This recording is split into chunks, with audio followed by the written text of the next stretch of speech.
전도서 3장 1절에서 14절까지 펼쳐주시면 감사하겠습니다.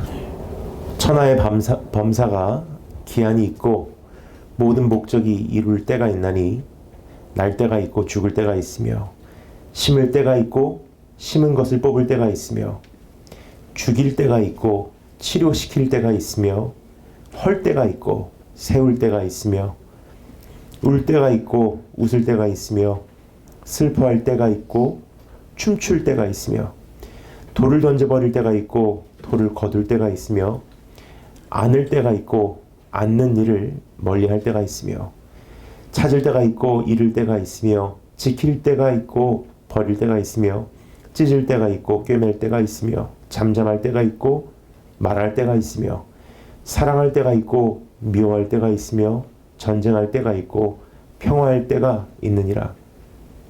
일하는 자가 그 수고로 말미암아 무슨 이익이 있으랴. 하나님이 인생들에게 노고를 주사 애쓰게 하신 것을 내가 보았도다. 하나님이 모든 것을 지으시되 때를 따라 아름답게 하셨고 또 사람에게 영혼을 사모하는 마음을 주셨느니라. 그러나 하나님의 하시는 일의 시종을 사람으로 측량할 수 없게 하셨도다. 사람이 사는 동안에 기뻐하며 선을 행하는 것보다 나은 것이 없는 줄을 내가 알았고 사람마다 먹고 마시는 것과 수고함으로 낙을 누리는 것이 하나님의 선물인 줄을 또한 알았도다. 무릇 하나님의 행하시는 것은 영원히 있을 것이라 더할 수도 없고 덜할 수도 없나니 하나님이 이같이 행하심은 사람으로 그 앞에서 경외하게 하려 하심인 줄을 내가 알았도다. 하나님의 말씀입니다. 잠시 기도드리겠습니다. 하나님이여, 나를 어려서부터 교훈하셨으므로 내가 지금까지 주의 귀한 일들을 전하였나이다. 하나님이여, 내가 늙어 백발이 될 때에도 나를 버리지 마시며 내가 주의 힘을 후대에 전하고 주의 능력을 장래의 모든 사람에게 전하기까지 나를 버리지 마소서. 주님, 그날을 향해서 달려가고 있습니다. 그 때를 향해서 달려가고 있습니다. 우리를 지키시고 강건케 하시고 보존하여 주셔서 그날에 주님 품에 안길 수 있도록 도와주기를 소망합니다. 그때까지 우리가 서야 할 자리에 서게 하시고 지켜야 될 땅을 지키게 하시며 이겨야 될 싸움을 이기게 하시기를 소망합니다. 예수 그리스도의 보혈로 우리를 오늘 이 시간 덮어주시고 주님 여기에 계셔서 주의 마음과 생각을 알려주시오며 주님 성령으로 우리에게 기름 부어주시사 예수 그리스도 더 사랑케 해주시기를 원합니다. 예수님 이름으로 기도드립니다. 이번에 완주자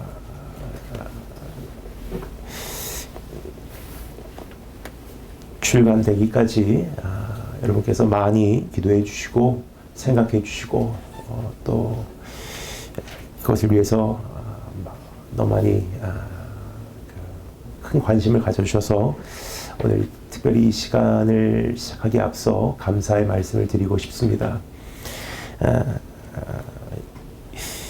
이 책이 나오기 전까지 참 많이 제 나름대로 고민했던 바가 오늘 이 말씀에 담겨진 내용들이 아닌가 생각이 듭니다. 세월 속에서 변해가는 저의 모습을 바라보며 철인 또 이기는 자와는 또 다른 그러한 하나님 앞에서의 그 간구와 기도와 소망과 깨달음 등으로 지금 삶의 걸음걸이를 한 걸음 한 걸음 내딛고 있는 저의 모습이 아닌가 생각이 듭니다. 그래서 오늘 여러 가지 때가 우리 삶에 있지만 각 계절마다 하나님 앞에서 우리가 어떻게 살아야 할런지 또 그 안에 허락되는 한 가지 정리는요, 오늘이라는 시간을 나는 어떻게 주 앞에 살아 올려드려야 할런지 또 한 걸음 더 나가서 남은 2019년 어떻게 마무리하고 또 다가온 2020년 어떻게 우리가 주님 앞에서 환영해야 할까, 이 말씀을 통해서 잠시 생각해보며 묵상해보고자 합니다. 2019년을 이렇게 돌아보면 세계적으로 보나 국가적으로 보나 교회와 또 개인적으로 보나 너무나 많은 변화가 있었던 한 해가 아니었나 생각이 됩니다. 불안정한 세계 정세, 심란한 국가적 분위기, 답이 없는 불경기, 고령화돼 가고 있는 수많은 교회 현실들, 뜻대로 되지 않는 가족과 또 나의 자녀들, 그리고 손발이 묶인 채 세월의 급류 속에서 허우적거리는 나 자신을 안고 여기까지 오신 한 분 한 분께 먼저 수고 많이 하셨다 라는 말씀을 드리고 싶습니다. 정말 지극히 작은 나 같은 존재가 이렇게 큰 세상에서 여기까지 올 수 있었다는 이 자체가 기적이요, 하나님께서 나를 여전히 지켜주신다는 증거가 아닌가 생각이 됩니다. 이제 한 달 하고 이제 한 달 조금 이제 며칠 남았죠? 19일 남았나요? 19일. 조금 더 남은 이 한 해를 어떻게 마무리해야 할 것이며 다가오는 이 한 해를 하나님 앞에서 어떻게 시작을 해야 할런지 그것에 대한 생각을 오늘 이 말씀을 통해서 해보도록 하겠습니다. 오늘 이 제 나름대로 사실 설교는 말씀은 제가 제목을 짓는 것을 별로 좋아하지 않습니다. 어떻게 하나님의 말씀을 진리를 제가 인간의 말로서 제목을 지을 수가 있겠습니까? 참 부족하다고 생각은 하지만 또 이 말씀을 나누기에 앞서 제 나름대로 어느 정도의 말씀이 내 안에서 말씀을 제 안에서 이렇게 정리하기 위해서 제목을 하나를 이렇게 떠올리게 됩니다. 그래서 오늘 이 아침에 나누고자 하는 이 말씀의 제목을 기한과 목적과 선물이라고 지어보게 되었습니다. 이러한 제목으로 오늘 주어진 말씀을 함께 우리 귀를 기울여보도록 하겠습니다.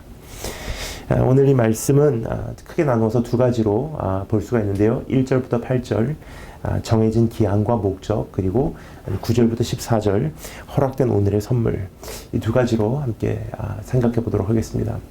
그럼 첫 번째는 정해진 기한과 목적인데, 오늘 이 말씀이 시작되면서 전도자는 가장 먼저 자신이 깨달은 진리를 다음과 같이 우리에게 선언하고 있습니다. 알려주고 있습니다. 1절 말씀에 이렇게 기록되어 있죠. 천하의 범사가 기한이 있고 모든 목적이 이를 때가 있나니. 그리고 2절부터 8절까지 소개되어지고 있는 이 내용을 보면요, 여러 가지 때가 있음을 볼 수가 있습니다. 날 때가 있고 죽을 때가 있고 심을 때가 있고 뽑을 때가 있고.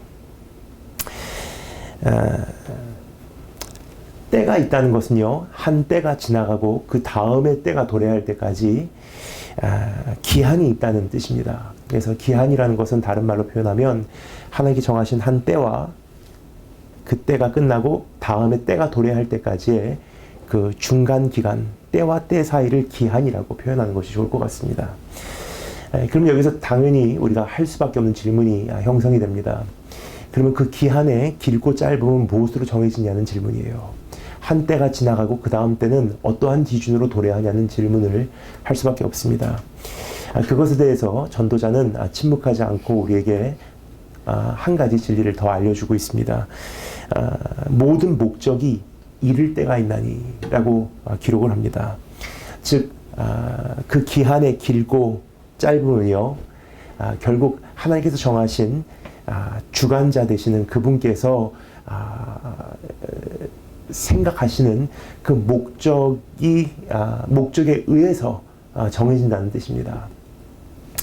고난의 길고 짧음도 그 고난을 통해서 우리의 삶에 이루시고자 하시는 하나님의 뜻에 의해서 정해지고요.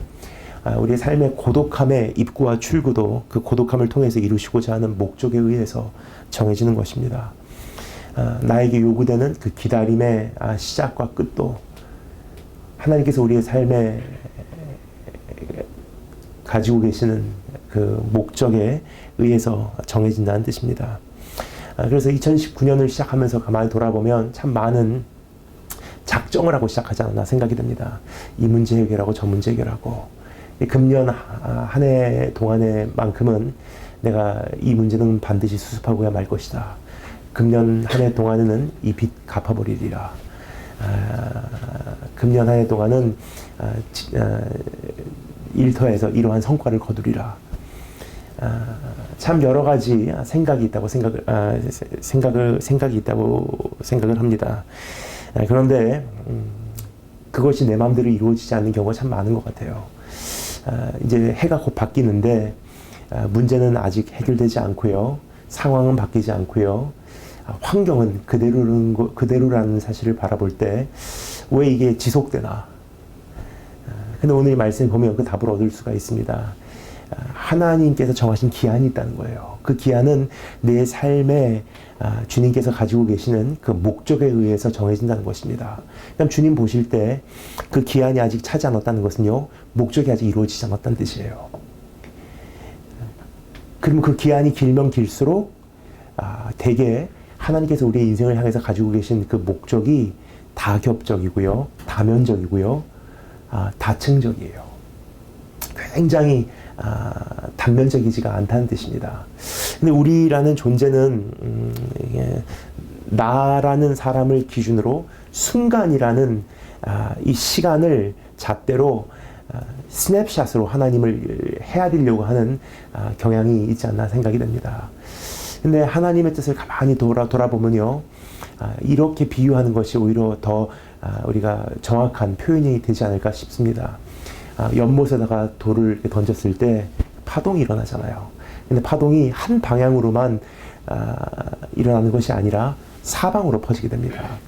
하나님께서 어느 한 인생을 선택하시고 그 인생에게 고난을 가하셨을 때, 문제를 가하셨을 때, 우리는 그것을 극히 개인적으로만 해석을 하려고 합니다. 근데 하나님께서는 그 한 사람의 고난을 통해서 가족에게 영향을 주기를 원하고요. 주변 사람들에게 영향을 주시기를 원하고요. 나를 통해서 문화, 매체 혹은 서적을 통해서 만나게 된 수많은 사람들이 결국은 그 영향을 받게 된다는 사실이에요. 적어도 내 기준으로 바라볼 때는, 내 인생의 렌즈로 판단할 때는 고난이 끝나서 이상하지 않은데, 이 지속되는 이유는 하나님께서 가지고 계신 계획은 단순하지가 않다는 거예요. 그래서 굉장히 많은 대상을 주님께서 마음에 품고서 내 삶에 그 기한을 정해신다는 것입니다.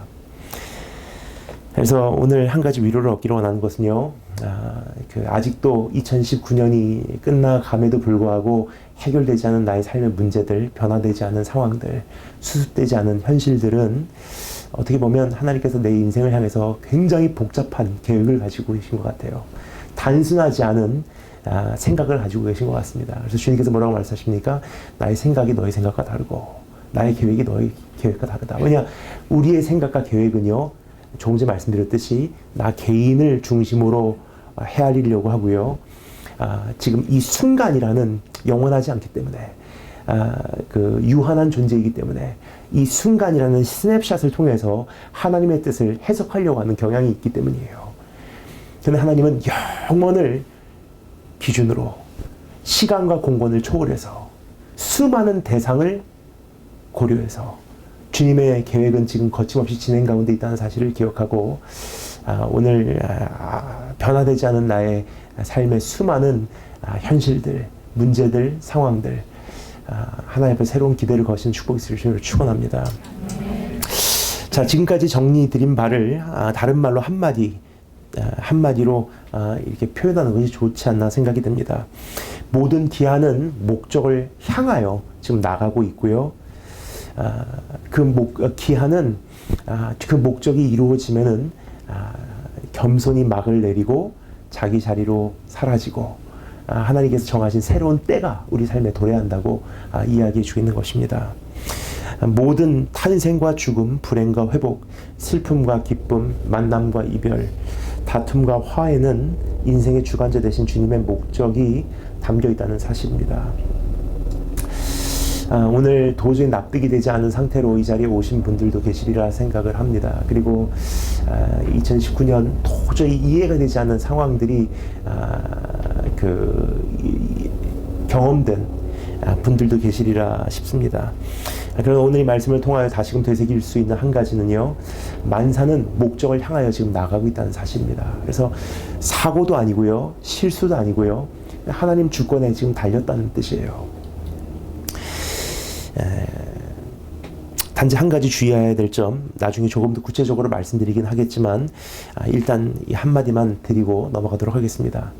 목적이 있긴 한데 그 목적을 우리가 헤아릴 수 있는 것이 제가 보기에는 1%도 안 되는 것 같아요. 많은 분들이 이렇게 하나님의 뜻을 섣불리 해석을 하십니다. 이렇게 고난을 주신 것은, 이러한 질병을 주신 것은, 이러한 아픔을 주신 것은 나를 귀하게 쓰시려고. 근데 제가 가만히 보니까 좀 이렇게 섣불리 말씀드리기는 그렇지만 여러 나라를 다니면서 수많은 분들을 뵈면서 제가 경험한 바는요, 제가 목격한 바는요, 분명히 이분은 고난받고 고난이 끝날 무렵 돼서 이젠 귀하게 쓰임 받을 차례가 됐는데, 적어도 그분의 말씀에 의하면 고난이 끝나자마자 데리고 가시더라고요, 하나님께서. 그러니까 어떻게 해석하냐는 거예요. 그러니까 그 장례식 가면 많은 분들이 입을 모아서 한 말씀을 하시더라고요. 이제는 이분이 정말 하나님 앞에서 연단돼서 귀하게 쓰임 받을 때가 됐는데 왜 데리고 가시는지 모르겠다. 근데 이게 사실은 가장 정확한 우리 인생에 대한 정의가 아닌가 생각이 됩니다. 모르는 거예요. 우리가 보통 하나님께서 우리에게 알려주신 내 나름대로 깨닫는 내 인생을 향한 주님의 뜻은 사실은 빙산의 일각밖에 되지 않는다는 것입니다. 그러니까 오늘을 조금 희망 있게 넘어가기 위해서 하나님께서 우리에게 보여주는 사탄과 같은 깨달음이지,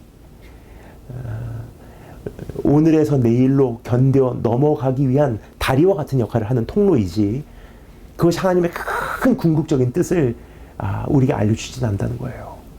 그래서 하나님께서 우리에게 요구하시는 것은 납득이 아니고요, 해석이 아니더라고요. 천지를 창조하시자 하나님께서 우리에게 어떠한 모습을 보여주셨는지를 우리가 조금만 이해해도 나의 인생을 지금 그 주관자 되신 주님께서 어떻게 운행하시는지도 알 수 있지 않나 생각이 됩니다. 천지를 창조하실 때 주님께서 어떻게 하십니까? 태초에 하나님께서 천지를 창조하시니라 그랬어요. 근데 이 더 정확한 뉘앙스는요, 이렇게 해석이 오히려 더, 번역이 오히려 더 올바르지 않나 싶습니다. 태초에 하나님께서 천지를 창조해 버리시니라. 우리의 의견을 물으신 분도 아니세요. 내가 하늘을 파란색으로 하려고 하는데 너는 어떻게 생각하냐. 우리의 어떠한 납득을 구하신 분도 아니세요. 이해해 줄래? 도움을 요청하신 분도 아니세요. 내가 허락을 받으신 분도 아니세요. 태초에 하나님께서 천지를 스스로 창조해 버리시니라. 왜냐? 본인 자신이 제일 잘 아세요. 본인께서 가장 선언하는 사실을 본인 자신께서 제일 잘 알고 계신 것 같아요. 본인이 가장 무한한 지혜를 소유하고 계시다는 사실을 본인 자신께서 제일 잘 아세요. 그 누구보다도 우리를 가장 많이 사랑한다는 사실을. 그렇기 때문에 하나님은 하나님 자신을 너무나 확실하게 신뢰하기에 그 뜻을 진행하시는 거예요. 근데 그 하나님은 여전히 변하지 않으세요. 오늘도 나의 삶에 개입하셨을 때 여전히 이해를 요구하신 분도 아니고요, 납득을 허락하신 분도 아니고요, 허락을 받으신 분도 아니시더라고요. 단지 한 가지, 믿어줄래? 신뢰해줄래? 그러니까 다른 건 다 몰라요. 왜 이런 일이 있는지, 왜 이러한 상황이 펼쳐졌는지, 이 고난이 언제까지 될런지, 왜 이 고난이 하필 나에게 왔는지 도저히 이해가 안 가더라고요.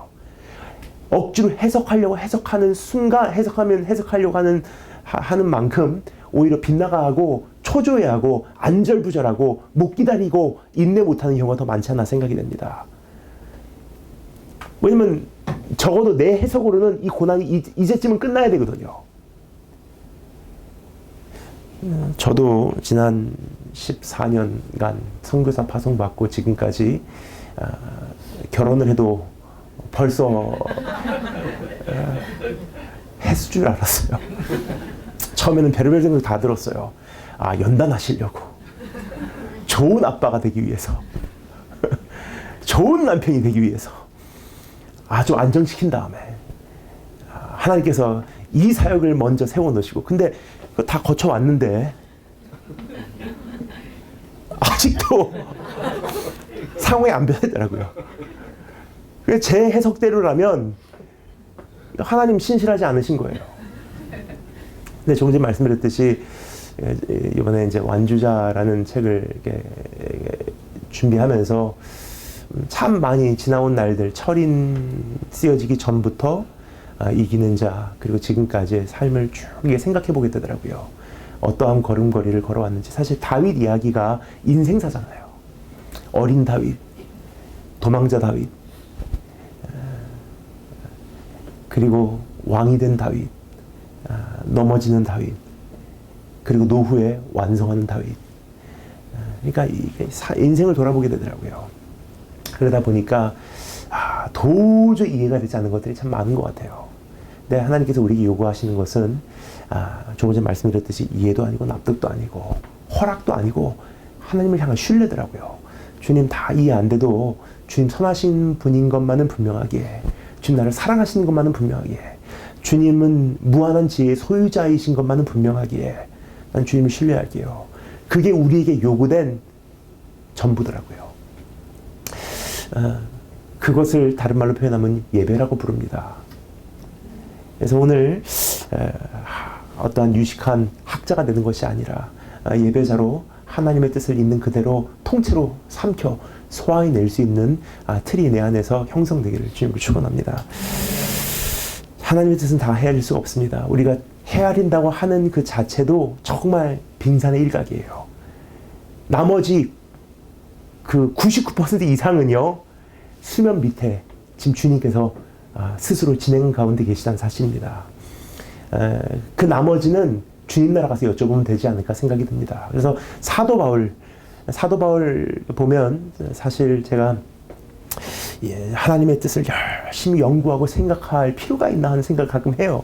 뭐냐, 사도 바울 제가 한평생 그렇게 연구하고 준비해도 사도 바울만큼 아마 깨달을 수가 없다고 생각을 합니다. 그런데 사도 바울이 뭐라고 말하죠? 힘 빠지는 이야기를 합니다. 지금은 거울로 보는 것 같이 희미하게 보이나. 그가 그 정도 이야기할 정도면요, 그럼 내가 이거 하는 건 무슨 소용이 있나. 근데 사도 바울이 말하죠. 지금은 아무리 헤아리려고 해도 하나님 뜻을 다 헤아릴 수 없으나, 지금은 희미하게 보일 수밖에 없으나 그날에는 우리가 얼굴과 얼굴을 맞대고 보리라. 그래서 왜 그때 그런 아픔 주셨습니까? 왜 그때 그런 눈물 주셨습니까? 왜 그때 사랑하는 그분을 우리 삶에서 데리고 가셨습니까? 왜 그러한 고난이 내 삶에 한평생 지속됩니까? 왜 그러한 책임을 나에게 맡기셨습니까? 하나님 왜 이렇게 답답하게 하십니까? 이 모든 질문들이요, 사실 이 세상에서는 사람의 말로 누가 위로하겠으며, 누가 해석하겠으며, 누가 그걸 해결하겠습니까? 주님 나라 가서 여쭤보시기 바랍니다. 그리고 이제 2절부터 8절까지 소개된 인생 만사의 목록을 우리가 살펴보게 되면요, 또 한 가지 확신할 수 있는 것이 있습니다. 이 위에 지금 기록된 이 목록을 가만히 보면요, 지금 상반되는 이 두 가지 상황을 짝지어서 우리에게 나열하고 있음을 볼 수가 있습니다. 예를 들어서 날 때와 죽을 때, 심을 때와 뽑을 때, 죽일 때와 치료시킬 때, 헐 때와 세울 때 등등, 이게 쭉 8절까지 이어지죠. 전쟁할 때와 평화할 때, 극과 극인 경우들을 짝지어 소개하고 있는 것은요, 이제 그 사이에, 그러니까 극과 극인 고로 그 사이에 포함된 모든 인생 만사가 그 안에 이야기되고 있다는 뜻이에요. 근데 그 모든 것이 결국은 하나님의 목적 가운데 지금 실수 없이, 우연 없이 진행 가운데 있다는 것을 우리에게 한 번 더 인식시켜 주시는 진리의 선포가 아닌가 생각이 듭니다. 아무리 좋은 것도 주님의 뜻 안에서 움직이고 있고요, 최악의 상황도 주님 목적 안에서 지금 진행 가운데 있다는 거예요. 그러니까 하나님 실수가 없으신 분이시고, 주님 절대로 우리의 삶의 시행착오를 치루시지 않으신 분이시더라고요. 그러니까 우리의 머리카락에 그 숫자도 다 헤아리신 바 되었고, 특별히 제가 가장 은혜 받는 말씀 중에 하나는요, 주님께서 우리의 눈물을, 시편에 보면요, 우리의 눈물을 병에 담으셨대요. 무슨 뜻이냐면 그 액체 분량을 확실히 측정하셨다는 뜻이에요. 몇 년도, 몇 월, 며칠, 언제부터, 몇 년도, 몇 월, 며칠, 언제까지 고난의 계절이 임할 거야. 그 고난의 계절, 낮에도 밤에도 앉으면 울게 돼 있어. 버스 타도 울음이 나오고, 걸어가면서도 울게 돼 있어. 눈물을 병에 담으셨대요. 그만큼 소중한 눈물이기에 주님께서 정확한 양을 측정하셨다는 뜻입니다. 무엇을 한다 한들 한 방울 덜 할 수도 없고, 무엇을 한다 한들 한 방울 더 할 수도 없다는 거예요. 주님께서 우리의 갈 길을 지금 완전히 계획하시고 준비하시고 진행하시고 계신 사실을 다시 한 번 더 내 가슴에 되새기신 축복이 있을 줄을 축원합니다. 이것을 깨닫게 되면요, 한 가지 우리 안에서 참 귀한 인생 교훈이 형성이 돼요. 모든 것이 기한이 있구나. 그 기한은 때와 때로 형성이 되는구나. 그 모든 것은 결국 주님의 목적을 향해서 지금 진행 가운데 있구나. 그러면요, 아무리 좋은 것이라고 해도 거기에 연연하지 않아요. 왜냐? 때가 지나가면 좋은 것도 없어지기 때문에.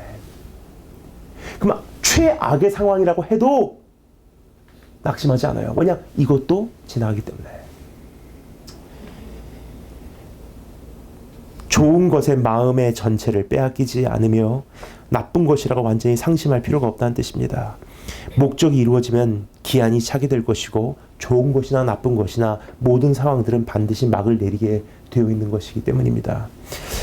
이와 같은 진리를 우리에게 끊임없이 되새김질하게 해 주시기 위해서 하나님께서 이 규장을 이 양재의 숲속에 두신 것 같아요. 저는 무더운 여름에도 여기 와봤고요. 가을날에도 여기 와봤고요. 겨울에도 이렇게 왔습니다. 여름에는 무지 덥고, 겨울에는 어찌 추운지.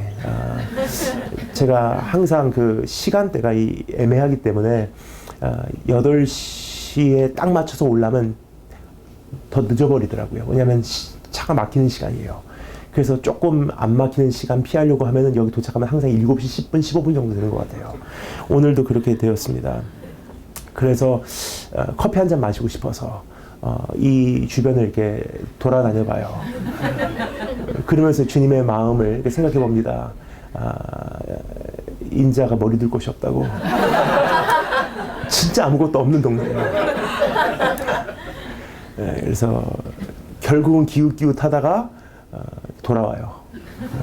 그런 문이 열렸더라고요. 그래서 오면 오늘 다행히도 너무나 감사하게도 나그네에게 베푸신 그 아메리카노 한 잔 제가 평생 잊지 못할 것입니다. 근데 이게 보면요, 저기 역에서인가 버스 정류장에서인가 이거 걸어오면서 보면 나무 이파리가 색깔이 바뀌는 것이 참 저는 좋더라고요. 하나님께서 우리에게 주신 선물 같아요.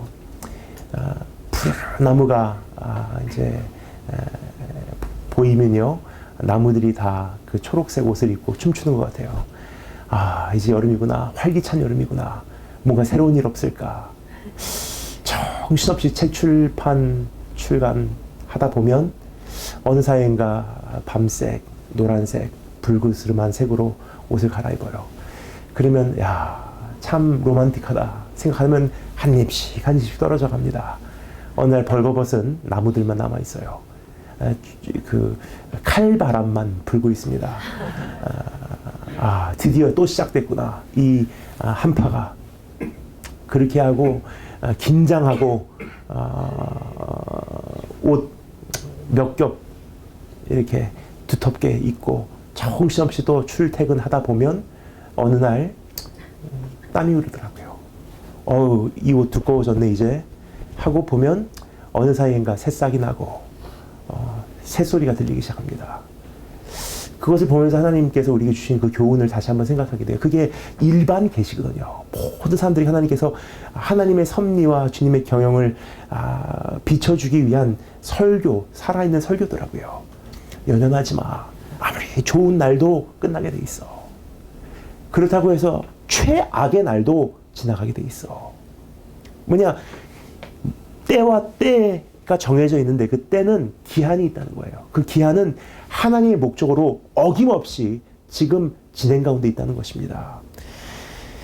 그래서 오늘 이 말씀을 가만히 보면서 지나온 날들에 한번 우리가 우리 시선을 돌이켜보고 감사할 내용들 한번 찾아봤으면 좋겠습니다.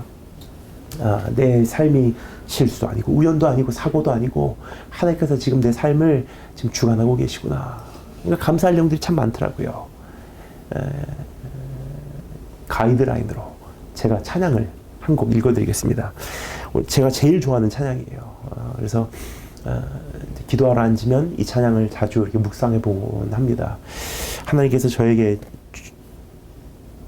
제가 정말 이것만은 저에게 주셨으면 좋겠다 생각을 했지만 하나님께 저에게 주시지 않은 한 가지가 있습니다. 찬양의 은사입니다. 찬양 잘하시는 분들 보면은 참 부럽습니다. 근데 저에게는 그것을 주시지 않아서 제가 노래는 이 아침에 부르진 않겠습니다. 그래서 가사만 읽어드리도록 하겠습니다. 다 잘하신 찬양이에요. 날 구원하신 주 감사.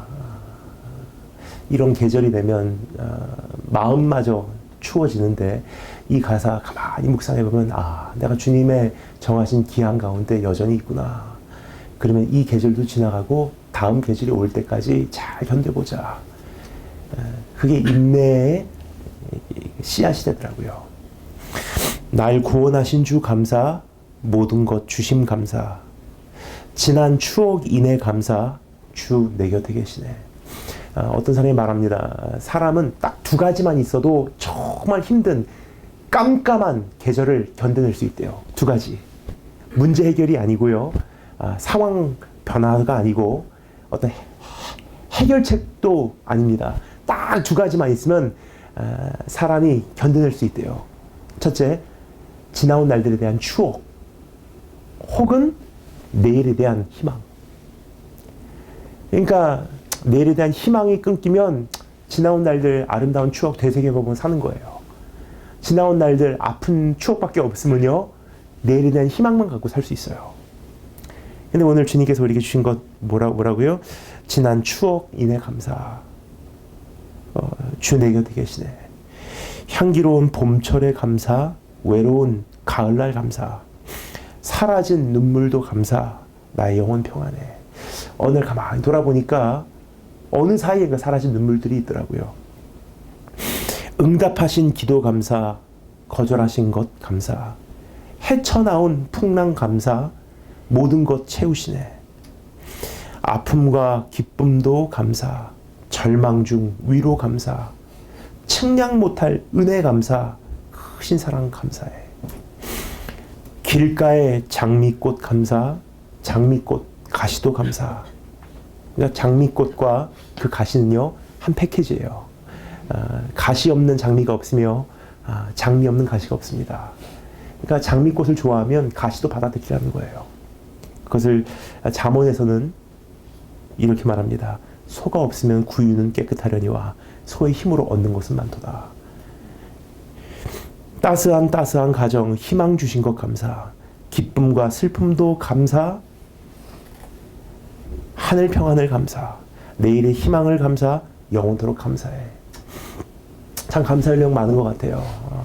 우리의 삶이 이번 한 해를 가만히 돌아보면 큰일 날 뻔했던 사건들도 많이 있는데 이 정도로 넘어가게 하신 것들이 너무 감사하더라고요. 이번에 제가 미국에서 쭉 이제 미주 여정을 도는데 제 첫 번째 코스가 LA에서 시카고로, 시카고에서 토론토로 가는 여정이었습니다. 근데 토론토로 가는데 이제 비행기를 이제 탑승을 해서 이제 국제선이긴 하지만 개념은 국내선인 것 같아요. 미국과 캐나다니까. 근데 이 비행기가 어찌 저는 그렇게 힘든지 가면 갈수록 좁은 문 좁은 길인 것 같습니다. 매번 탑승할 때마다 좌석이 좁아져 가는 것 같아요. 네, 탑승을 하니까 여전히 점점 좁아지고 있는 그러한 비행기의 현실. 꽉 껴서 2시간만 견디자 하고 이렇게 하고 있는데 옆에 타신 분이 이제 비행기가 이륙하자마자 다른 분들이 다 의자를 뒤로 이렇게 제칩니다. 그래서 이분도 뒤로 의자를 좀 이렇게 제끼려고 이제 이걸 버튼이 있잖아요. 버튼을 눌러갖고 딱 뒤로 누르려고 하니까 찰칵찰칵 소리만 나면서 의자가 안 움직이는 거예요. 그리고 제가 그것을 보면서 이상하네, 나는 어떤가 하고 딱 누르니까 이제 그분 옆에 있는데 나는 째껴지네요 하고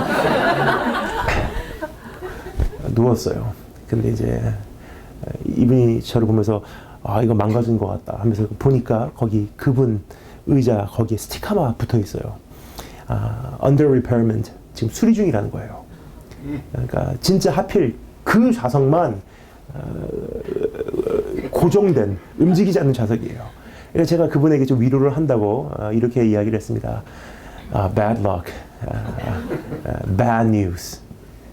정말 안타깝네요. I'm sorry.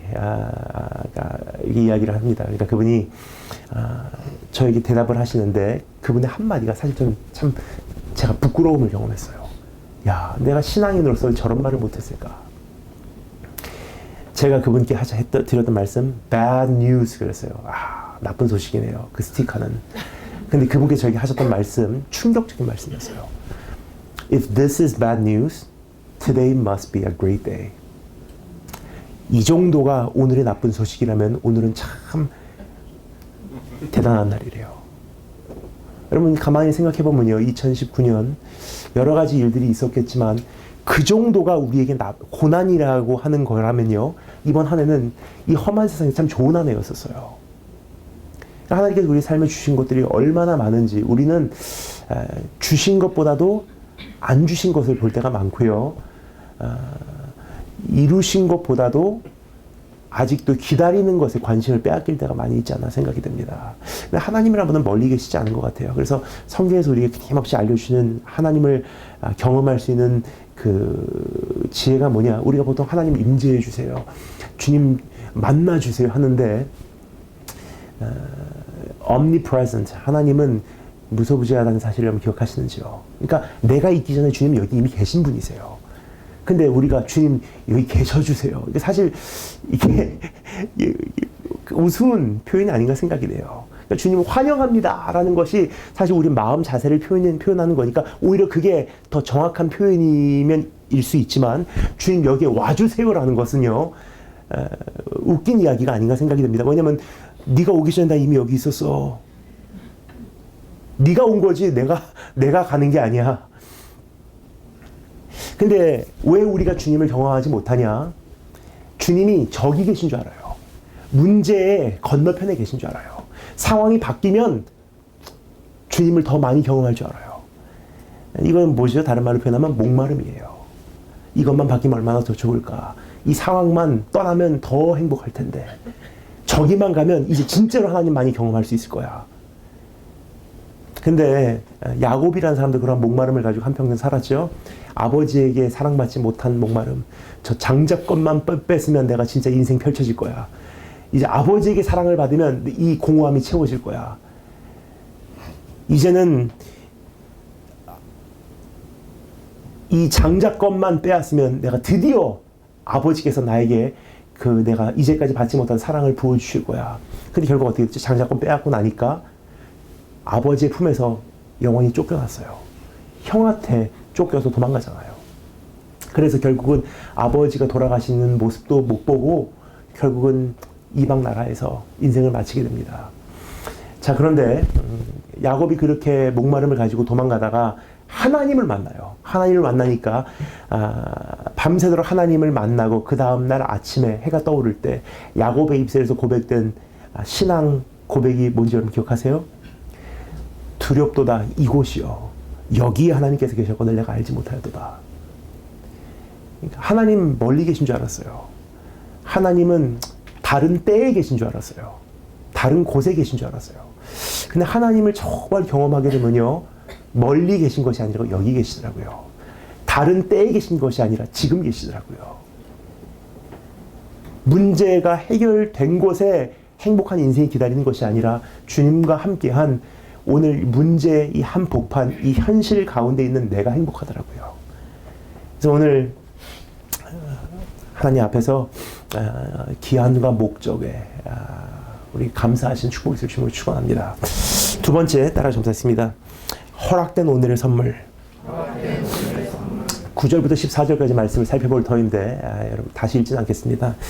여러분께서 그것을 참고로 들어주시면 좋을 것 같습니다. 지금까지 살펴본 내용을 전제로 하면 왜 전도자가 전도서 1장 2절부터 3절까지 그 유명한 이야기를 했는지가 조금 이해가 가요. 전도서 1장 2절부터 3절에 그 전도서의 그 모퉁이돌이 되는 참 그 대단한 신학적, 철학적 그 선언을 하잖아요. 읽어드릴까요? 전도자가 가로되 헛되고 헛되며 헛되고 헛되니 모든 것이 헛되도다. 사람이 해 아래에서 수고하는 모든 수고가 자기에게 무엇이 유익한고. 얼핏 보면 모순이에요. 뭐냐? 지금 말씀드렸죠? 모든 것은 목적이 있고 기한이 있다고. 근데 여기 보면요. 모든 것이 헛되대요. 헛되다는 것을 다른 말로 표현하면 목적이 없다는 뜻이에요. 그러면 1장에서는 목적이 없다 그러고 3장에서는 모든 것이 기한이 있고 목적이 있다 그러냐. 이게 모순이냐? 그렇지 않아요.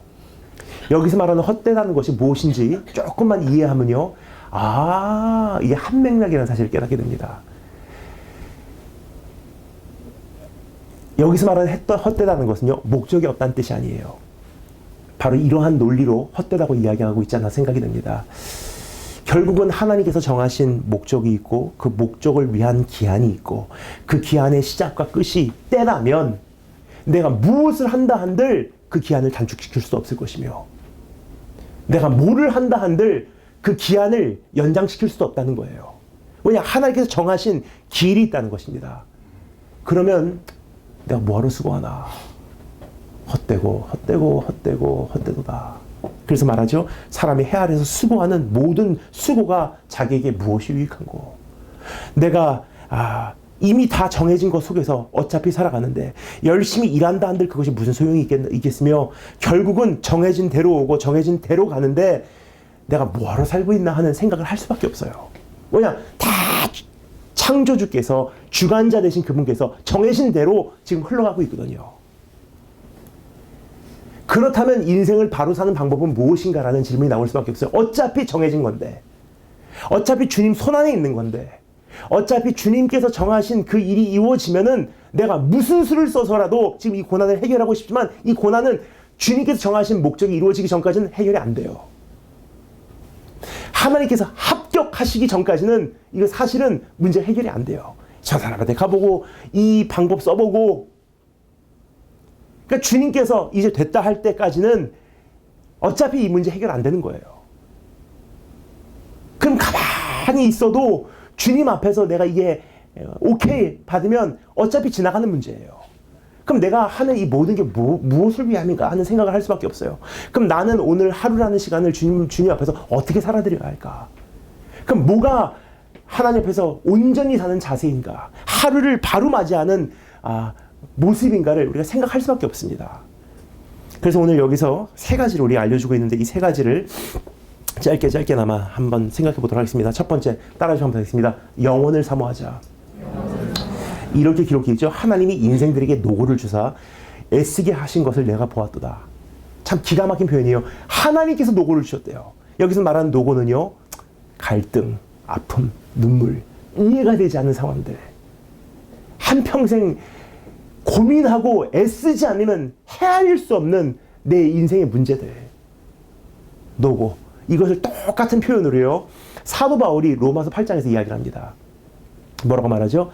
모든 피조물이 허무한데 굴복하게 하신 것이 하나님이래요. 그 여기서 말하는 이 허무한 것이라는 것은요. 영어로는 이렇게 정확하게 번역이 되어 있습니다. frustration, submit to frustration. 갈등에게 모든 피조물이 굴복을 한대요. 무슨 갈등이죠? 왜 이런 문제가 내 삶에 있는 것일까? 이 문제의 끝은 무엇일까? 결국 이것은 무엇을 위함인가? 하나님께서 지금 내 삶에 왜 이렇게 하시나? frustration, 갈등이에요, 갈등. 이해가 되지 않고 납득이 되지 않고 상황이 받아들여질 수가 없고 이건가 하면 저거고 저건가 하면 이거고 인간의 한계를 뼈저리 경험하는 이 운명, 그것을 우리말 번역으로는 허무한데, 근데 이 허무한 것은요 모든 피조물의 운명인데 그러한 운명을 허락하신 것이 누구라고요? 하나님께서 모든 피조물을 허무한데 굴복하게 하셨대요. 근데 여기서 보면요, 하나님이 인생들에게 노고를 주사, 똑같은 표현이에요. 애쓰게 하신 것을, 하나님께서 그것을 애쓰게 하신 것을 내가 보았도다. 하나님께서 모든 것을 지으시되 때를 따라 아름답게 하셨고 모든 사람에게 결국은 뭐라고요? 그래서 영혼을 사모하는 마음을 주셨습니다. 이 세상에서 그런 갈등을 경험하다 보면요, 최종적으로 우리가 도달하는 한 가지 위대한 깨달음이 있어요. 인생 아무것도 아니구나. 정말 이거 행복한 만남도 끝이 있고 아름다운 날들도 막을 내리는구나. 이 고난도 언젠가 끝날 날이 올 것이고 난 주님 품에 안길 날이 기대가 된다. 결국은 영혼을 사모하게 돼요. 그리고 예수님 안 믿는 사람들도요, 최소한도로 갈등을 하게 돼 있어요. 그 갈등의 연속 후에 그들이 이제 결국은 도달하게 된 자리가 뭐냐면요, 신앙이 없는 사람들도 솔직하게 양심적으로 인생을 살아간다면, 양심의 소리에 조금이라도 귀를 기울인다면 하루의 일과를 마쳤을 때 아무리 신앙이 없는 사람들도요, 이런 생각을 할 수밖에 없어요. 인생의 결국 목적이 무엇인가? 이렇게 수고한다 한들 이게 결국 무엇을 위함이며, 자녀들 다 키워서 객지로 내보내고 나니 결국 내 인생은 무엇을 위함이었나? 오늘 여기서 뭐라고요? 하나님께서 인생에게 그런 한계와 운명과 노고를 주시고 그 운명 가운데 애쓰게 하신 이유는 뭐라고요? 영혼을 사모하게 하셨느니라. 결국 이 땅에서 미련 버리고 하나님 바라보게 하신다는 거예요. 근데 여기서 기가 막힌 사실을 우리에게 한 가지 알려주고 있습니다. 그러나 하나님이 하시는 일에 시종을 사람으로 측량할 수 없게 하셨느니라. 참 기가 막힌 표현입니다. 아까 전에 말씀드렸듯이 이해 못한다는 거예요. 아무리 노력해봤자 하나님께서 내 삶에 왜 이러한 일들을 펼치시고 계신지 이해하려고 하지 말라는 거예요. 왜 그렇습니까? 하나님이 하시는 일의 시종을 사람으로 측량할 수 없게 하셨느니라. 캡을 씌워놓으셨다는 거예요. 가끔 조금 알게 돼요. 이것을 성경 다른 곳에서는요, 크고 비밀한 것들이라고 이야기하고 있습니다. 크고 비밀한 것들을 다른 말로 표현하면요, 이 논리하고 지금 이게 따로 진행되고 있어요. 그러니까 이게 커넥팅 포인트, 다리가 놓여지지 않으니까 내 지성으로는 지금 이해가 안 가는 거예요. 근데 어느 날 크고 비밀한 것들은 뭐냐? 이 논리하고 이 논리를 잇는 지성적 다리를 놔주신다는 거예요. 그러면 이런 일을 하시려고 가끔 조금씩 그 비밀을 밝히시는 것 정도지, 대개는 하나님께서 우리에게 지성의 유리천장을 씌워놓으셨다는 거예요. 인간의 한계가 거기까지인 거예요. 너무 많이 알려고 하지 마. 그러니까 특별히 제가 은혜가 됐던 다윗의 고백이 이것이 아닌가 생각이 듭니다. 여호와는 나의 목자시니 그래요. 지금 우리의 신앙 고백과 너무 정반대가 되지 않나 생각이 듭니다. 지금 우리는 우리가 시편 23편을 지금 이 시대에 사는 우리의 근성으로, 우리의 자세로, 우리의 신앙 고백으로 지금 현대 신앙인이 이 시편 23편을 다시 쓴다면요, 여호와는 나의 내비게이션이 그랬을 거예요.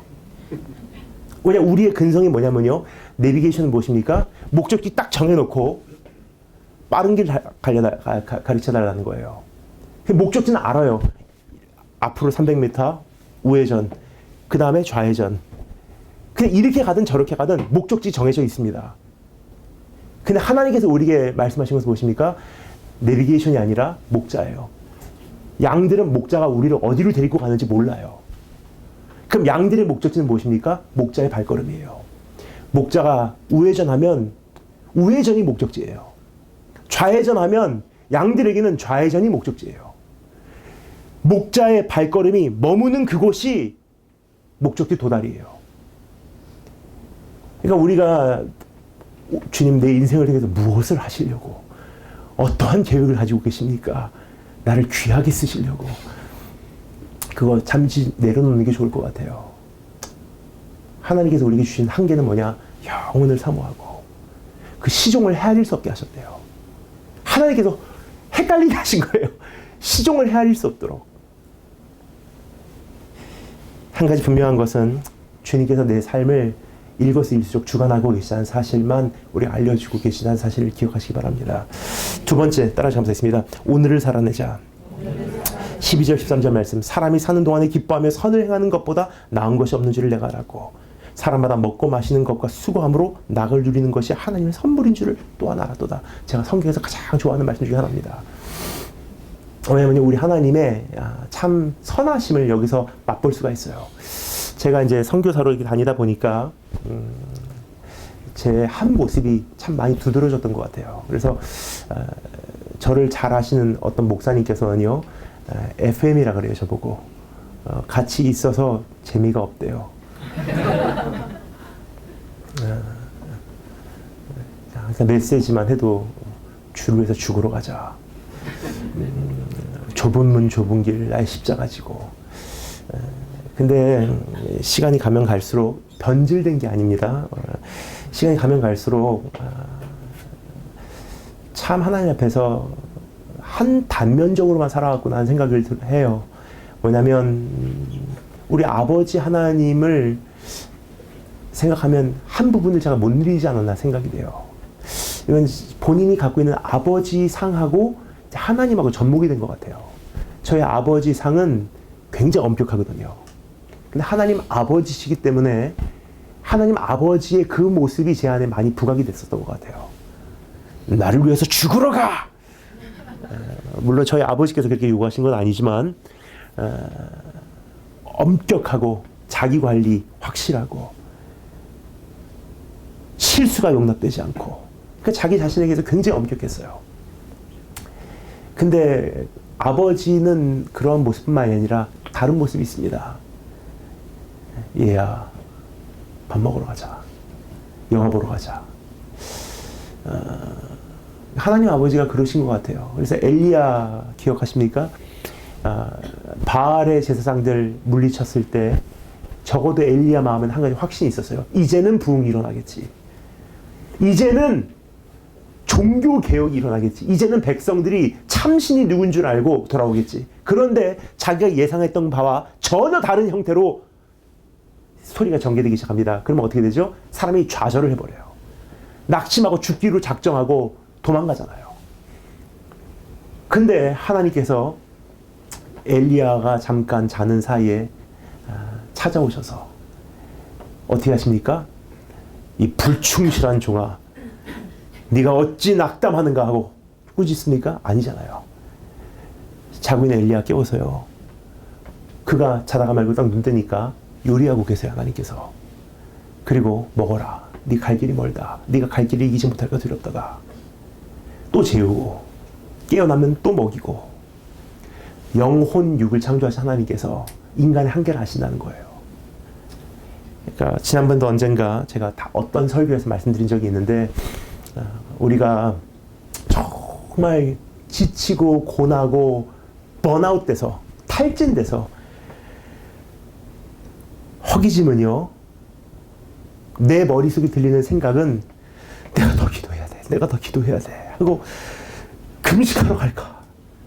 근데 때로는 물론 그게 통할 때가 있습니다. 때로는 하나님께서 이렇게 말씀하신 것이 오히려 더 정확한 음성이 아닌가 생각입니다.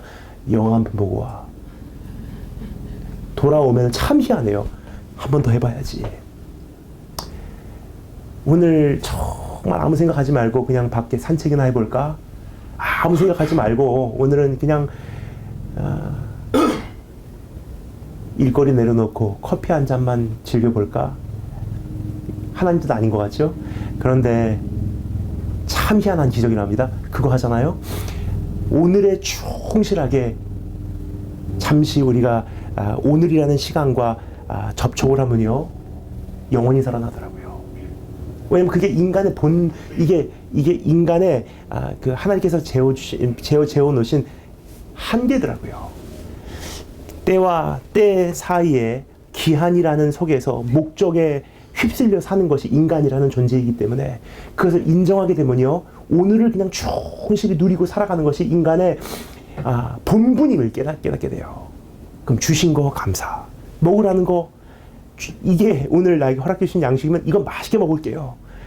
오늘 나에게 허락된 직장이 여기면 내가 최선을 다할게요. 오늘 나에게 허락된 음료가 이거라면 최선을 다해서 내가 이것을 즐기겠습니다.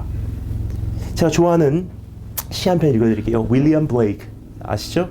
순수의 전조라고 하는 유명한 시입니다. 근데 이 사람이 아마 신앙의 그 사상을 가지고 아마 제가 추측컨대 지금 이 전도서의 말씀을 떠올리며 쓰지 않았나 생각이 돼요. 그래서 저는 가끔 이 시를 많이 떠올립니다. 왜냐하면 제 마음이 막 설레요.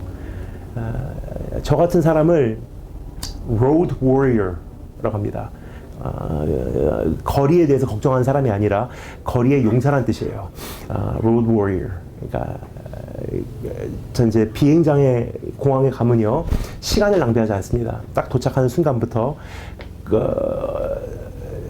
카운터 가서 수속 끝나고 거기서 시간 많이 낭비하잖아요. 수속 끝나고 잽싸게 그 보안 검색대 가면요 절대로 끈있는 신발 신지 않습니다. 왜냐 신발 벗어서 빨리 통과해야 되니까 벨트 풀고 이미 제 차례가 되기 전까지 노트북 꺼내고 랩톱 꺼내고 아이패드 꺼내고 그다음에 동전 절대로 안 갖고 다녀요. 왜냐 어차피 꺼내야 되니까.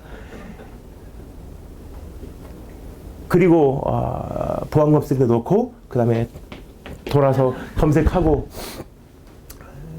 제 기록이 존재합니다. 저희 송도에 있는 저희 집에서부터 출발해서 한번 제 그 아시아나 항공 출국 게이트까지 집에서 출발하면서 게이트까지 47분 걸린 적이 있어요. 그게 제 삶이에요. 공항 가면은 어디서 코너를 이렇게 코너링을 돌아야지 가장 빠른지. 근데 가끔 마음이 그게 그 모멘텀 가속이 붙어요. 그러니까 앞에 사람들이 막히면요 막 초조한 거예요.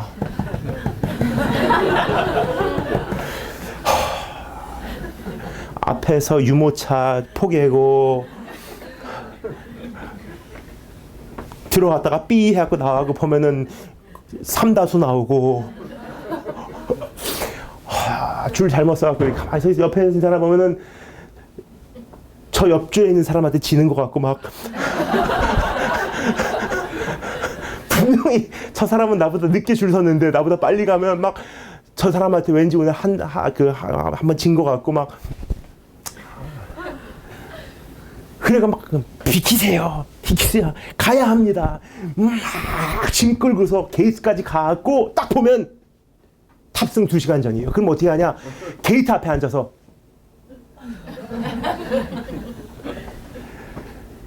비행장에 가면 굉장히 급한데 결국은 게이트 앞에 가서 아무것도 안 하고 쉬는 거예요.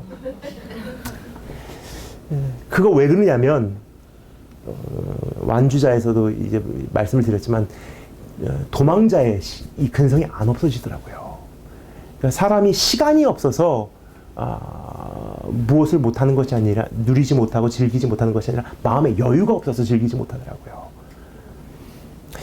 그때마다 내 마음을 차분히 가라앉히고 다시 한번 제 삶의 균형을 되찾기 위해서 제가 이제 가끔 생각하는 시예요. 다 읽어드릴 수는 없기 때문에 한 부분만 읽어드리겠습니다. 한 알의 모래에서 세상을 보고 한 송이 들곳에서 하늘을 보려면 내 손바닥에 무한을 쥐고 한순간에 영혼을 담아라. 인간은 기쁨과 슬픔을 위하여 창조되었으니 이를 제대로 깨달을 때 우리는 세상을 무사히 살아내네. 참 제가 항상 제 마음에 되새기는 건 하나의 모래알을 통해서 우주를 볼 수 있는 능력이 내 안에 정말로 소유가 된다면 세상을 그렇게 가볍게 여기지 않을 거예요. 한 송이 들곳에서 하늘을 보고 내 손바닥에 무한을 쥐고 한순간에 영혼을 누릴 수 있다는 것이 사실 신앙인의 고백이 아닌가 생각이 듭니다. 근데 이러한 여유가 없이 지금까지 정신없이 달려오지 않았는지 세상을 사는 지혜라는 찬양 아세요? 하늘을 살펴볼 겨를도 없이 하염없이 이 세상을 살다가 정신없이 살아가다가 내 마음의 첩첩함이 나를 뒤덮을 때 그제서야 주님을 찾습니다. 정신없이 살아온 이 한 해. 근데 하나님께서 우리에게 주신 뜻은 무엇이냐? 때와 때 사이에 기한 속에서 사는 이 유한한 존재요. 사랑하는 자녀도 네 곁을 떠나갈 날이 와. 사랑하는 그 가족도 언젠가 헤어질 날이 와. 그 인간으로서의 최선의 이 본분에 충실한 게 뭐냐? 오늘 허락된 이 사람들과 오늘 허락된 이 자리를 누리는 거예요. 그게 하나님께 굴복하는 모습이더라고요. 이렇게 생각하시면 좋을 것 같아요. 제가 이렇게 쭉 다니다 보니까 이제 여행에 행복한 여행에 성공적인 여행에 5박자가 있어요. 물론 하나 투어를 위해서 일하는 건 아니지만 모두 투어라든지 이게 사실 투어 회사가 이런 부분까지 다 이걸 고려할 수는 없겠지만 고려하고 이걸 잘 충당하면요 대박날 투어 회사가 되지 않을까 생각이 돼요. 제가 이거 쭉 다녀보니까 행복했던 여행들 되새겨보면요 물론 신앙적으로 볼 때는 힘든 여정도 있었지만 돌아보면 좋은 추억으로 자리 잡는 거 물론 있습니다. 그러나 그러니까 일반적으로 볼 때 정말 행복했던 여행들 보면 5박자가 다 있었어요.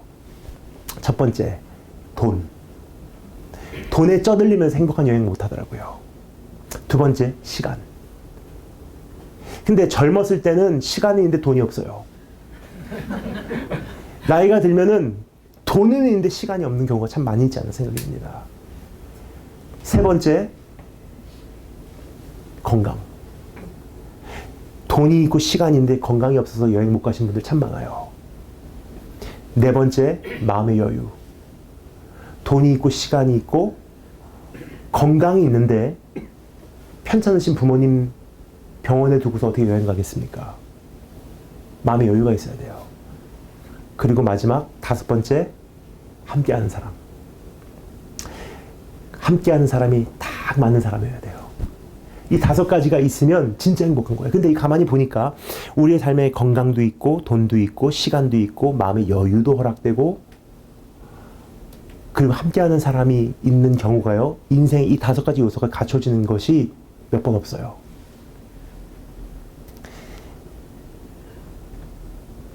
그러면 갖춰졌을 때 가시라는 거예요. 갖춰졌을 때 사치는 하지 않아도요. 정말 주님 앞에서 누릴 수 있는 만큼 누리라는 거예요. 뭐냐? 이게 인간의 한계예요. 이게 인간의 본분이에요. 뭐냐? 때를 정해 놓으시고 그 유한한 존재가 기한 속에서 몸부림치며 살 수밖에 없도록 하신 것이 주님이시기 때문에 그럼 하나님 오늘 여기가 내 최선입니다. 이렇게 내가 최선을 다해서 누리고 즐기고 감사하며 주님을 살아드리겠습니다. 그게 하나님께서 우리에게 받기를 원하시는 예배가 아닌가 생각이 됩니다. 오늘 누리시는 그 자세로 어떻게 보면 무의미한 인생이지만 그냥 하나님께서 주신 선물이 오늘이기에 이거 누려내시는 하나님 영화롭게 하신 축복이 있을 주님으로 축원합니다. 마지막 세 번째 따라 감사했습니다. 주님을 예배하자.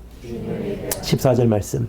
무릇 하나님의 행하시는 것은 영원히 있을 것이라 더할 수도 없고 덜할 수도 없나니 하나님이 이같이 행하시면 사람으로 그 앞에서 경외하게 하심인 줄을 내가 알았도다.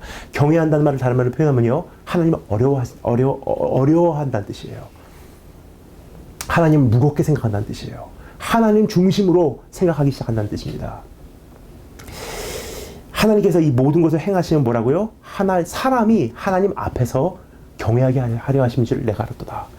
그러니까 인간의 그 지식에 한계를 두시고 이 유한한 존재가 이 세상을 몸부림치며 살아가게 하시고 갈등하며 때로는 노고를 경험하고 때로는 그 안에서 수고를 하게 되고 애쓰게 되고 이 모든 것이 결국은 뭐라고요? 하나님을 어려워하게 하십니다. 다른 말로 표현하면 예배예요. 예배자로 만들어내기 위해서 우리 삶에 지금 이 과정을 허락해 주셨다는 것입니다. 그럼 하나님을 어려워한다는 것, 경외한다는 것, 하나님을 무겁게 생각한다는 것이 무엇이냐면요. 주님의 주권을 인정한다는 뜻이에요. 결국은. 이게 그래서 경외한다 그러잖아요. 주님의 주권을 인정하는 것, 경외한다는 뜻입니다. 그럼 주님의 주권을 인정하면 어떻게 되냐? 참 기가 막힌 현상이 일어납니다. 인생을 바로 살아갈 수가 있어요. 예를 들어서 진짜로 주님의 주권을 인정하면요. 삶이 납득이 되기 시작해요. 아까 말씀드렸죠? 이해는 되지 않고 해석은 할 수 없어도 납득은 할 수 있어요. 주님을 신뢰하기 때문에. 보통 우리가 일반적으로 이제 상처 치유 대한 이야기 많이 합니다. 그러니까 상처 치유 이야기하면 무슨 어떤 신비적으로 과거로 돌아가서 하나님께서 내 상처를 다르게 어루만져 주셔서 주님과 함께하는 순간, 일치하는 순간, 연합하는 순간 어느 사이에 그 과거에 있었던 상처가 다 기억도 안 나고 안 아픈 거. 그게 우리가 보통 일반적으로 이제 어떤 내적 치유라고 생각을 하신 분들이 계신데 그럴 수도 있습니다. 그러나 일반적으로 대개는 어떻게 이것이 우리 삶에 적용이 되냐면요. 성경이 우리에게 약속하고 있는 상처 치유는 상처를 잊어버리는 게 아니더라고요. 그냥 상처는 주님께서 주신 선물이기 때문에 그 상처가 우리 안에 있어야지 하나님에 대한 추억이 크리스탈같이 굳어지는 거잖아요. 상처 때문에 주님에 대한 정의가 되고요. 주님에 대한 신학이 형성이 되고요. 상처 때문에 내가 전할 내용이 형성이 되는 것이고요. 상처 때문에 내가 주님 앞에 감사할 제목들이 생기는 거잖아요. 그러니까 상처 치유라고 하면은 보통 우리가 상처에 대해서 잊어버리고 기억도 잘 나지 않는 것이 상처 치유라고 생각하시는데 상처 치유는 그게 아니더라고요. 그럼 성경에서 말하는 상처 치유는 무엇이냐? 전 요셉을 많이 생각합니다. 요셉이 상처 투성이의 사람이 될 수밖에 없었던 존재라고 저는 생각을 해요. 형들에게 배반당하고 팔려가고 잊혀지고 고독함과 씨름하고 억울함 누명 쓰고 참 파란만장한 인생을 살았는데 그의 상처가 치유받은 것을 한마디로 우리가 알 수 있어요. 나중에 형들을 만나서 뭐라 그러죠? 형들은 나를 해치려고 했으나 그러나 하나님께서 형들을 통해서 나를 이곳에 미리 보내셔서 오늘을 준비하셨습니다. 하나님의 경영 속에서 내 인생을 납득해버리는 거예요. 특히 상처 치우더라고요. 하나님의 경영 속에서 지나온 날들의 아픔과 상처와 눈물을 납득해버리는 거예요. 근데 그 납득을 어떻게 할 수 있냐? 내 인생의 최고로 아름다운 보화로 발견된 예수 그리스도라는 그 기준으로 인생을 그냥 해석을 해버리는 거예요. 그때 그 계절이 없었다면 내가 예수를 알 수가 없었고 그때 그 시절이 없었다면 내가 오늘 예수를 닮지 못했으니 하나님 오늘 예수를 주시고 예수를 닮게 하기 위해서 그날을 주셨군요. 납득. 그러면 상처 치유. 그 기억을 되살리면 안 아파요? 여전히 아파요. 아프기 때문에 낮아지는 거예요. 근데 우리가 생각하는 상처 치유는 안 아프다고 생각해요. 근데 여러분 흉터는 안 아파요. 상처는 아파요. 저는 오래전에 인대 수술을 했습니다. 십자인대. 큰 수술이었어요. 그래서 제 햄스트링에서 떼어와서 조직을 떼어와서 거기다가 그 볼트로 제 다리에다가 박았어요. 뭐 대단한 훈련을 하다가 그렇게 다리에 부상을 당한 건 아니고요. 농구 레이업 잘못해서 착지가 잘못돼서 인대가 나가버렸어요. 근데 지금 제 다리 안에 아직도 그 쇠 볼트가 들어가 있어요. 그래서 가끔 걱정이 되는 것은 이제 천둥 치는 날 혹시 벼락 맞지 않을까? 그건 농담이고요. 가끔 이제 생각하는 거는 비가 오기 전에 날씨가 이제 기온이 바뀌기 전에 제 체감을 해요. 다리가 쑤시네, 아프네. 지금까지도 무릎 꿇고 오래 앉아 있으면 못 일어나요. 흉터는 아물었어요. 타격을 받은 상처는 여전히 영향을 줍니다, 저희 삶에. 그러니까 우리가 상처 치유하면 이제는 안 아파요. 그건 치유가 아니더라고요. 상처는 아파요. 평생 아프게 돼 있어요. 생각나면 아프고. 근데 생각나면 아프지만 해석이 예수로 되는 거예요. 해석이 감사로 되는 거예요. 그래서 납득을 하는 거예요. 그래서 치유라고 이야기를 합니다. 주님의 주권을 인정하면 주님께서 하셨군요. 그날 그 사람을 주신 것도 주님, 그날 데리고 가신 것도 주님, 만나게 하신 것도 주님, 이별케 하신 것도 주님. 주님의 주권 안에서 내가 납득을 하게 됩니다. 우리의 삶에 그러한 실수가 없는 하나님. 욥을 가만히 보면요, 정말 그렇게 욥에게도 다가오시지 않았나 생각이 돼요. 사단이 욥을 시험할 때 시험 범위를 정해달라고 하나님을 찾죠. 하나님 욥을 시험하려고 하는데 어떻게 할까요? 하나님께서 시험 범위를 엄격하게 정해주십니다. 다 건드려도 괜찮아. 하지만 욥은 건들지 마. 그러니까 첫 번째 시험, 진짜로 가족 건들고 재산 건들고 다 날아가는데 욥은 안 건드려요. 두 번째 또 찾아옵니다. 하나님 이번에 다시 시험하려고 하는데 어떻게 하죠? 하나님께서 이번에 시험 범위를 좁혀주세요. 다 건드려도 괜찮아. 하지만 욥의 생명은 건들지 마. 이거 어떻게 됩니까? 진짜로 시험 범위가 좁혀집니다.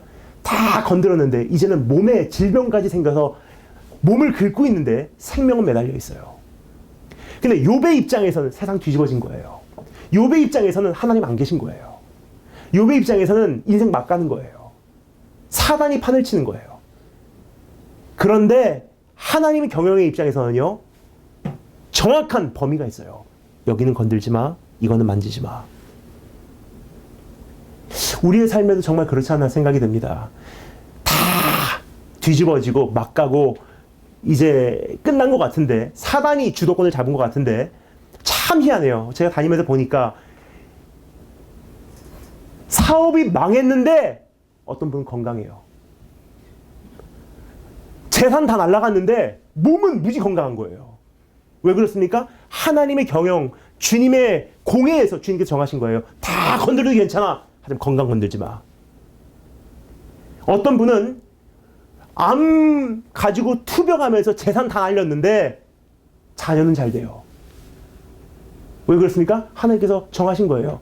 다 건드려도 괜찮아. 하지만 자녀는 건들지 마. 그 이유는 모르겠습니다. 제가 생각하건대 하나님께서 아시는 것 같아요. 이 사람은 자녀 건들면 큰일 나게 돼 있어. 이 사람한테는 건강 무너지면 이 사람은 일어나지를 못해. 그래서 성경에 다른 곳에서 뭐라고 말하죠? 하나님께서 우리에게 감당할 수 있는 시험 외에는 안 주신대요. 그러니까 진짜 아픈 곳은 안 치셨다는 뜻이에요. 정확하게, 섬세하게 우리의 삶을 그렇게 주관하고 계신 하나님. 그럼 그 사람을 우리 삶 속에 주시고 그 문제를 하나님께서 우리에게 허락하시고 그런 아픔과 이별과 눈물을 주신 것은 뭐라고요? 납득할 수 있는 내용들이에요. 그러면 그런 아픔을 준 사람을 용서하게 돼요. 왜냐? 보냄을 받은 사람이거든요. 납득이 되고 용서가 되고 그러면 어떻게 됐죠? 전진이 시작돼요. 내일에 대해서 두렵지가 않다는 거예요. 왜요? 내일도 무슨 문제가 있어도 이것은 하나님 주권 안에서 이루어질 사건들이기 때문에.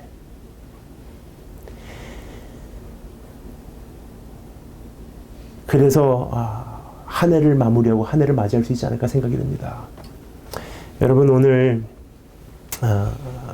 이제 어떻게 이 한 해를 마치시고 한 해를 보내시려고 하십니까? 한 가지만 나누고 말씀하시도록 하겠습니다. 제가 이제 어렸을 때 할머니께서 돌아가셨어요. 제 외할머니는 저에게는 어머니와 같은 존재예요. 저를 키워주신 분이십니다.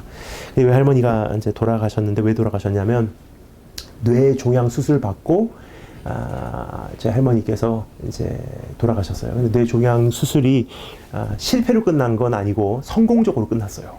할머니 뇌 종양 수술 받고 의사 선생님이 이제 저희 가족에게 이야기를 했거든요. 이제 회복만 남았습니다. 할머니 이제 이 의식 돌아오시고 호흡기 곧 빼시고 그러면 이제 가족의 품으로 돌아갈 수 있습니다. 희망차게 그 3개월 정도인가요? 저 할머니 투병하시는 그 기간 동안 진짜로 어두운 그 계곡을 지나서 이제 할머니께서 우리 품으로 돌아오는구나. 많이 희망을 갖고요. 주변에 있는 사람들에게도 이제 선언을 했어요. 우리 할머니 돌아오십니다. 우리 기도 응답 받았습니다. 네, 근데 일주일 후인가요? 수술하신 다음에 긴급 연락을 받고 병원으로 가니까 돌아가셨어요. 나중에 알게 됐어요. 좀 시간이 지난 다음에 한 몇 주 후에 알게 됐는데 하나하나 따져보니까 의료 미스예요. 간호원 그 시간대에 와 있는 쉬프트 했는 그 간호원의 실수로 할머니께 돌아가신 거예요. 근데 참 기가 막힌 것은요. 그 종합병원에서 청구는 엄청난 금액이 집으로 날라오더라고요. 저희 어머니께서 그걸 가지고 이걸 소송을 어떻게 해야 될까 고민을 많이 하셨어요. 억울하고 분하고 화가 나고. 근데 그날 이제 여러 가지를 마음에 품고 그날도 새벽 예배 가서 기도를 하시는데 하나님께서 참 기가 막힌 말씀을 주십니다. 하늘에 날아가는 참새 한 마리도 하나님의 허락 없이는 땅에 떨어져 죽는 일이 없대요. 하물며 우리 엄마 하나님께서 허락 없이 데리고 가셨을까? 비록 간호원의 실수라는 도구로 하나님께서 데리고 가시는 계기는 제공해 주셨을 수는 있어도요, 하나님께서 안 데리고 가시려면 안 데리고 가실 수 있었다는 거예요. 하나님께서 정하신 바라는 거예요. 그래서 그날 소송 포기하고 병원 청구된 거 100% 지불하고 오히려 선물까지 사왔고 병원에 가서 의사 선생님과 간호사님들께 정말 수고 많으셨습니다. 감사합니다. 인사까지 하고 돌아왔어요. 하나님의 주권이 인정이 된다는 것은요, 어제에 대한 납득, 용서, 내일에 대한 확신, 용기, 담대함, 내일을 향한 전진이 시작되지 않을까 생각이 됩니다. 우리 주님 우연히 이 땅에 오신 분 아니세요. 성경에 보면요, 사도 바울이 우리에게 끊임없이 그것을 인식시켜줘요. 기약대로 때가 되셔서 오셨고, 때가 되셔서 약속대로, 기약대로, 예언대로 죽으셨고, 때가 돼서 부활하셨고, 딱 3일 만에 부활하셨잖아요.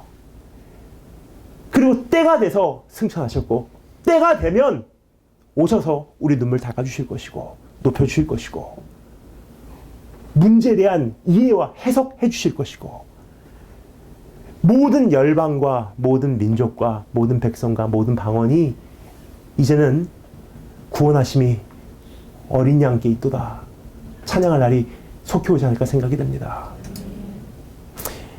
오늘 그 주님 기억하시고 이 한 해를 어떻게 마무리하고 시작해야 될지 다 같이 하나님 앞에 잠시 기도하는 시간을 갖도록 하겠습니다. 제가 한두 가지만 여러분과 기도 제목을 나누고 싶습니다. 이렇게 기도했으면 좋겠습니다. 참 오랫동안 해석하려고 했습니다. 이해가 되지 않았습니다. 언제까지인지, 왜 그랬는지, 이 다음엔 무엇인지. 그러나 하나님, 이제는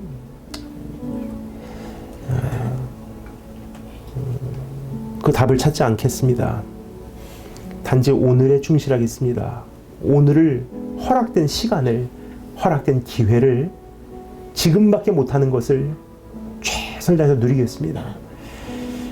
Time to search, 그러니까 우리가 찾아낸다는 뜻이 아닙니다. 답을 찾기 위해서 몸부림칠 때가 있고, 찾는 일을 그만둘 때가 있고, 이제는 하나님 답을 몰라도 괜찮아요. 지금까지 참 많이 그 답을 찾아 헤맸지만은 이제 그 답을 내가 찾으려고 하지 않겠습니다. Time to search and time to stop searching. 우리 하나님 앞에서 그런 기도 드렸으면 좋겠습니다. 하나님, 이제 납득 안 해도 괜찮습니다. 그냥 오늘 한 해를 주님의 선하심으로 다 청산해 버리겠습니다. 주님의 좋으심으로 이해해 버리겠습니다. 주님의 나를 사랑하심으로 그냥 주님의 선한 뜻을 의지하고 신뢰하고 그냥 이 한 해를 주님 안에서 소화해 버리겠습니다. 우리 다 같이 그러한 마음으로 함께 기도드리도록 하겠습니다. 기도합니다.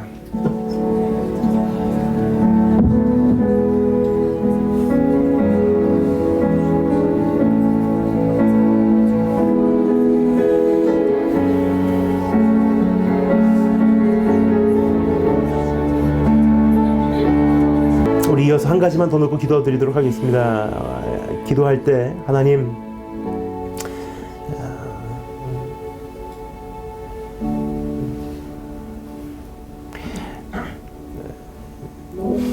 창조주께서 유한한 인간에게 허락하신 것은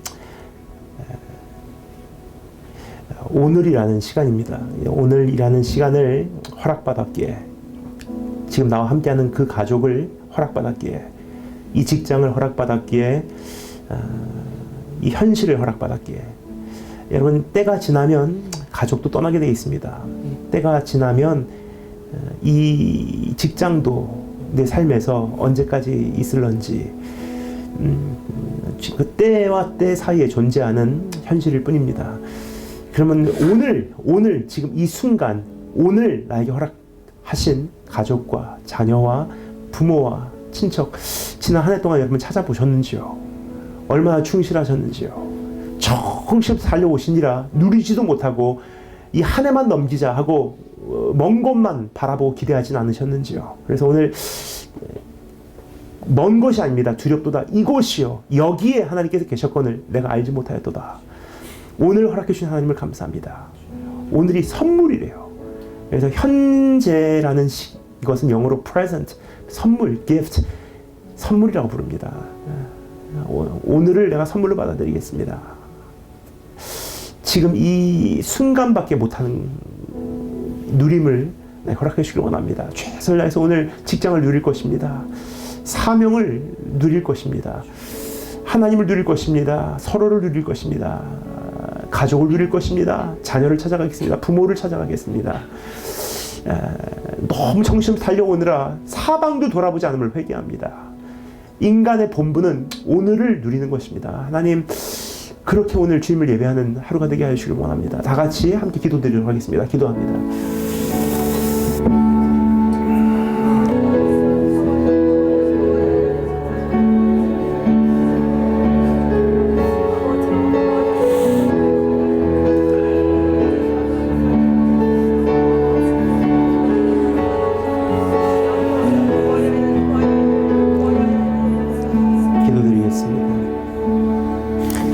주께서 인생으로 고생하게 하시며 근심하게 하심은 본심이 아니시로다. 그러나 하나님 오늘 고생하게 하셨으며 근심하게 하셨음은 그렇게 할 수밖에 없었음을 이제는 헤아려 봅니다. 무엇을 목적하시고 계신지 우리가 알 수 없으나 주님, 그것이 우리의 인생을 향한 본심이 아니었었음 아는 것만으로도 우리는 충분히 납득할 수 있는 조건이 생겼습니다. 주님의 본심은 내가 기뻐하기를 원하고, 주님의 본심은 내가 행복하기를 원하고, 주님의 본심은 오늘 즐거워하기를 원하는 것이지만 오늘 잠시 눈물 흘릴 수밖에 없었고, 오늘 고민할 수밖에 없었고, 오늘 아파할 수밖에 없는 이 현실, 주님의 많은 고민 끝에 주신 것이라면 있는 그대로 받아들이게 하시고, 그러한 한 해였다면 그냥 주님 안에서 감사하게 하시며, 내일에 대해서 두려워하지 않게 하시고, 또 그것도 주님의 본심 가운데 진행될 터인데 하나님의 본심을 우리가 알기에 그냥 있는 그대로 삼켜 소화해낼 수 있는 능력도 우리 안에 허락해 주시길 소망합니다. 주님의 뜻을 신뢰합니다. 주님의 인도하심을 신뢰합니다. 그 때가 차기까지 잘 견뎌내고 인내하게 하시사 때가 바뀔 때 기뻐하게 하시고 더 많은 간증과 추억이 주님 안에 형성되게 해주시길 원합니다. 살아계신 우리 주 예수 그리스도 이름으로 기도드립니다.